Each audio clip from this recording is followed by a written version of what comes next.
வணக்கம் உறவுகளே. இன்றைக்கு வெள்ளிக்கிழமை 5ஆம் தேதி ஆகிவிட்டது. 2025ஆம் ஆண்டு 12ஆம் மாதம் 5ஆம் தேதி வெள்ளிக்கிழமை. இன்றைய நாங்கள் இன்று ஒரு குறள் இன்றைய நாங்கள் இன்சொலை பற்றி பேசிக் கொண்டிருக்கிறோம். சிறுமையுள் நீங்கிய இன்சொல் மறுமையும் இம்மையும் இன்பம் தரும்.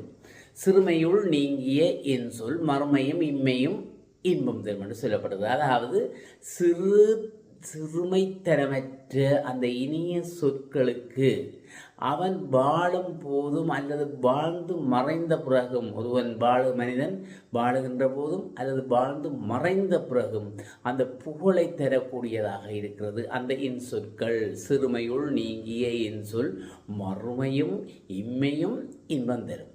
மறுபுறப்பிலே தரும், இப்போவும் தரும். அவன் இறந்த பிறகும் அவனுக்கு அது அந்த புகழை கொடுக்கக்கூடியதாக இருக்கும் என்று சொல்லப்படுது. நாங்கள் செய்திகளுக்கு வருவோம். இப்போ இலங்கையில் மீட்பு பணிகள் தொடர்ந்து நடைபெறுகிறது. மீட்பு பணிகளை பற்றி தான் நாங்கள் பேசி கொண்டிருந்தோம். அப்போ அந்த மீட்பு பணியில் நாங்கள் பேசுகின்ற போது இப்போ இலங்கையிலே 1000க்கும் மேற்பட்ட மண் சரிவுகள் ஏற்பட்டிருக்குன்னு சொல்லப்படுகிறது. வரலாறு காணாத ஒரு நிலப்பாடாக கொள்ளப்பட்டிருக்குது.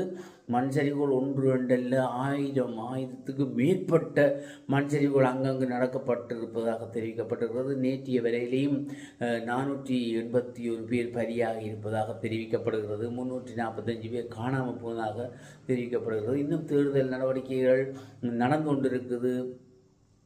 மீட்பு பணிகள் நடந்து கொண்டிருக்குது. படையினர் மீட்பு பணியில் ஈடுபட்டு கொண்டிருக்கிறார்கள். உண்மையிலே மற்ற நாடுகள் கூட எங்களுக்கு பாகிஸ்தான், இந்தியா எல்லாம் செய்கிறதாலே எங்களுக்கு நிறைய உதவிகள் கிடைக்குது. அப்போ அவையின் மீட்பு பணிகள் தொடர்ந்து நடைபெற்று கொண்டிருப்பதால் இந்திய மீட்பு குழு கடினமான இடங்களுக்கு எல்லாம் செல்லுறதுன்னு சொல்லப்படுகிறது. கடினமான இடங்கள், போக முடியாத இடங்கள், பாதைகள் மூடி கிடக்கிற இடங்கள், கிராமங்களை மூடி இருக்கிற இடங்கள், அதை கண்டுபிடித்து போக வேண்டும் என்ற ஒரு உத்வேகத்தில் இந்திய மீட்பு குழு கடினமான இடங்களுக்கு மீட்பு பணியை செய்து கொண்டிருக்குது. அதுவும் 110 அடி நீளமான பாதை அமைக்கும் கருவிகள் எல்லாம் விமானத்தில் கொண்டு வந்திருக்கு. நேற்று விமானம் கொண்டு வந்திருக்கு. 7வது விமானம் என்று சொல்லப்படுவது. 7வது உதவி விமானம். அந்த விமானத்தில் நீட்டு பாலங்கள் எல்லாம் அமைக்கிற கருவிகள், அந்த பாலம் அமைக்கிற எல்லாத்தையும் கொண்டு வந்திருக்கணும். அந்த இன்ஜினியர் மாதிரிலாம் அந்த பொறியியலாளர்கள் எல்லாரையும் கொண்டு வந்திருக்கணும். அங்கங்கு என்னென்ன பாலம் இல்லையோ அந்த கண்டுபிடிக்க முடியாத இல்லை அது போக முடியாமல் இருக்குது. சில இடங்களுக்கு போக முடியாமல் இருக்குது, பாதையெல்லாம் இருக்குது. அப்போ அந்த பாதைக்கு பாலம் போட்டு அங்கால போகிறோக்கான ஒரு வழிவகையை செய்வதற்காகவும் இப்போ பாலத்தோடு எல்லாம் கொண்டு வந்துட்டாங்க. இப்போ நேற்று விமானத்தில் எல்லாம் கொண்டு வந்து கருவிகள் எல்லாம் கொண்டு வந்து பொருத்தப்பட்டு கொண்டிருக்கிறது என்றும் அவர்கள் அந்த கடினமான இடங்களுக்கு போய் கண்டுபிடிக்க முடியாத அந்த போக முடியாத கடினமான இடத்துக்கே இந்திய மீட்பு குழு போய் கொண்டிருப்பதாக தெரிவிக்கப்படுகிறது. மற்றது எங்களுடைய புகையிரத வீதிகள் மிகவும் பாதிப்படைந்திருக்குது. அது தெரிஞ்ச விஷயம். நாங்கள் அன்றைக்கு பார்த்து நாங்கள் தொங்கு பாலம் மாதிரி தொங்கி கொண்டிருக்குது. கீழால் மண்ணை காணையில் எல்லாம் விடுபட்டு போச்சு, மேலே பாலம் தொங்கி கொண்டிருக்குது. அப்போ அப்படியான எங்களுடைய இலங்கையிலே 1593 கிலோமீட்டர் தூரமளவிலான பாதை இருக்கிறதாக சொல்லப்படுகிறது. எங்களுடைய ரயில்வே பாதை, புகையிரத பாதை 1593 கிலோமீட்டர் இருக்குது. ஆனால் இப்போ நாங்கள் அதில் பயன்படுத்துகிறது ஆகக்கூட 478 கிலோமீட்டர் மாத்திரமே நாங்கள் பயன்படுத்தணும்னு சொன்னால் பாருங்கள் இவ்வளோ பாதிக்கப்பட்டிருக்குது. இலங்கையிலே அந்த புகையிரத பாதைகள் பாதிக்கப்பட்டிருப்பதாக சொல்லப்படுகிறது.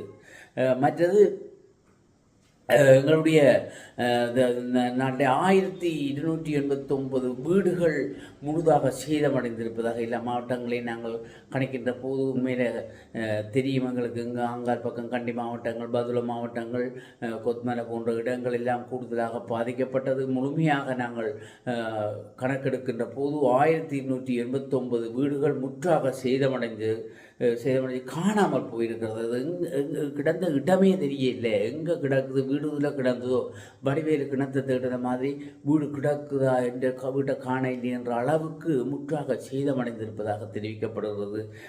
அந்த வகையில் 44,500 வீடுகள் பகுதி அளவில் சேதமடைந்திருக்குது. அப்போ பகுதி அளவிலே சேதமடைஞ்சிருக்கு, முற்றாக காணா போயிருக்கு. அப்படி 16 இடங்கள் எல்லாம் 16 இடங்களில் பாதிப்பு ஏற்பட்டிருக்கிறது. அந்த நிலைமைக்கு எங்களுடைய இந்த அனர்த்தம் நேர்ந்திருக்கிறது என்று சொல்ல வேண்டும். சரி, பார்ப்போம் எங்களுடைய நிலைமை எப்படி வரப்போகிறது. எங்களுக்கு நாங்கள் மீண்டு எழுவோம் என்ற ஒரு நம்பிக்கை இருப்பதாக தெரிவிக்கப்படுகிறது. பரவாயில்லை, பார்ப்போம். அடுத்தது மன்னார் மாவட்டத்திலே இந்த இடர்வுகள் நடந்ததால், இந்த வெள்ளப்பெருக்குகள் நடந்ததால் கால்நடைகள் நிறைய இறந்திருக்கிறதாக தெரிவிக்கப்படுகிறது. மற்ற நோய்பட்டு கால்நடைகள் இறப்பதாகவும் தெரிவிக்கப்படுகிறது. பல கால்நடைகள் வெள்ளத்தில் அடித்து செல்லப்பட்டதாக சொல்லப்பட்டது. அந்த வகையில் மன்னாரில் என்ன செய்கிறார்கள், மன்னார் மாவட்டம் மர அறிவித்தல் வரை இந்த ஆடு மாடு இறைச்சி விற்பனைக்கு தடை செய்திருக்கிறார்கள். மன்னார் மாவட்ட பொது சுகாதார வைத்திய அதிகாரி இதனை தெரிவித்திருக்கிறார். உண்மையிலே இதை எல்லா மாவட்டங்களுக்கும் எங்களுடைய பாதிக்கப்பட்ட வெள்ளங்களால் பாதிக்கப்பட்ட கால்நடைகள் இறந்த மாவட்டங்களுக்கு அறிவித்தால் மிகவும் நன்றாக இருக்கும் நினைக்கிறேன். ஏன்னு சொன்னால் உண்மையிலே இப்பொழுது அந்த பாதிக்கப்பட்ட மாடுகள் நோய்வாய்ப்பட்டு இறப்பது பழமை, அல்லது இறந்து கிடந்த மாடுகளை கூட இறைச்சிக்கு எடுத்து அதை பயன்படுத்தக்கூடிய ஒரு வாய்ப்பு இருப்பதாலே உடனடியாக மன்னார் மாவட்டத்தில் அதை தடை செய்திருக்கிறோம். மீறுவோர் மீது கடுமையான சட்ட நடவடிக்கை எடுக்கப்படும் என்றும் சொல்லியிருக்கிறோம். நல்ல விஷயம் ஒன்று நடந்திருக்குது. மற்றது சாரதி அனுமதி பத்திரங்கள் அனைத்து சேவைகளும் கொஞ்ச நாள் நிறுத்தப்பட்டிருந்தது. இந்த மழை காரணமாக வெள்ள காரணமாக இப்போ சாரதி அனுமதி பத்திரம் அனைத்து சேவைகளும் வழமை போல் இடம்பெறும் என்று மோட்டார் போக்குவரத்து திணைக்களம் தெரிவிச்சிருக்குது. சீரற்ற காலநிலையால் பாதிக்கப்பட்டிருந்த அந்த கணனி முறைமையிலே கொஞ்சம் பிரச்சனை இருந்தது. ஆகையினால் அதெல்லாம் சீராக்கப்பட்டிருக்கிறது என்று சொல்லப்பட்டிருக்கிறது. ஆகையினால இனி அது பழமைக்கு திரும்பி இருக்கிறதால பிரச்சனை இல்லை என்றும் சொல்லப்பட்டிருக்குது. மற்றது எங்களுடைய யாழ் மாவட்டத்தில் நடைபெறுகின்ற வெள்ள அனர்த்தங்கள் தொடர்பாக யாழ் மாவட்ட அரசாங்க அதிபர் உடனுக்குடன் செய்திகளை வெளியிட்டு கொண்டிருக்கிறார். அவர்களுடைய மாவட்ட செயலக ஊடக அணி ஊடாக செய்திகள் வெளியிட்டு கொண்டிருக்கின்றன. அந்த செய்திகளை நாங்களும் தந்து கொண்டிருக்கின்றோம். அந்த வகையிலே அரசாங்க அதிபருடைய கணக்குகள் அனைத்தும் திறம்பட சொல்லிக் கொண்டிருக்கிறார்கள். நீங்கள் அதை பார்ப்பதன் சொன்னால் எங்களுடைய காணொலியை நீங்கள் அதை காணலாம். அரசாங்க அதிபருடைய கணக்கு வெள்ள நிவாரண அறிக்கை பற்றி நாங்கள் போட்டுக்கொண்டிருக்கிறோம். அதை கண்டுகளிக்கலாம். மற்றும் இன்றுடன் இந்த செய்திகளில் நான் உங்களுடன் விடைபெற்றுக் கொள்வது உங்களுடைய அன்பின் முருகன். நன்றி.